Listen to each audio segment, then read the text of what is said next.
چل رہی ہے اور یہ چلتی جا رہی ہے. ایسے نہیں ہوتا, یہ آپ کو مینیج کرنا ہی پڑتا ہے. جو بندہ صحت پہ کام کرے گا وہی اپنے آپ کو بچا سکتا ہے, ورنہ نہیں. تو اگر 3 بیسک پرنسپل پہ کام کر لینا انسان کہ کھانا میانہ روی سے کھائے, ایکسرسائز ڈیلی کرے. میری وائف ہنستے ہوئے کہتی ہوتی ہے کئی دفعہ, عرفان صاحب میں مر بھی گئی نا تو اس کہنا ہے کہ پہلے میں جم کر کے نا پھر دفنانا. یہ دیکھا عرفان صاحب جم کے کیسے کتنے پابند ہیں. میں شوق ہے اس کی وجہ سے یہ ہے کہ بھائی صاحب میں ہوں بیسیکلی فزیوتھراپسٹ. میں فزیوتھراپسٹ ہوں, تو میں اللہ کا شکر ہے میرا چینل بھی ہے, ہائی صاحب کو پتا ہے 1,90,000 سبسکرائبر ہے. میں وہاں پہ بھی کافی بولتا رہتا ہوں. اس کے علاوہ میں 3,000 سے زیادہ جن لوگوں کے گھٹنے تبدیل ہوئے نا ان کے مریضوں کو دیکھ چکا ہوں. تو میں لاہور کے ایک اچھا خاصا میرا نام ہے ماشاءاللہ. الحمدللہ. تو میرے پاس ہر ایج کے لوگ آتے ہیں, 12-15 سال سے لے کے 90 سال کا بندہ. اب مجھے ہر ایج کے اندر جو ایشوز آتے ہیں نا ان کا مجھے بڑا پتہ ہے.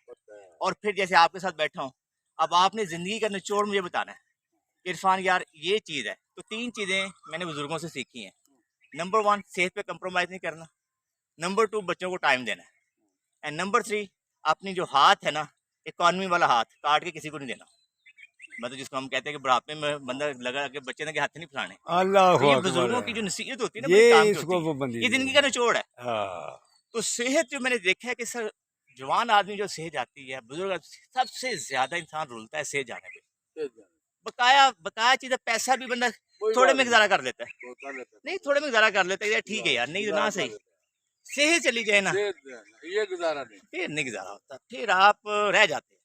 اور پھر دیکھیں مشرق ہائی صاحب کی ایج دیکھ لیں آپ لوگ جو صبح اٹھ کے ساری میں نا مثلا کدی نا کدی گھٹ چلنا یا میرے گھٹنے درد کر دیں. ڈاکٹر صاحب کی بات سن لی آپ نے.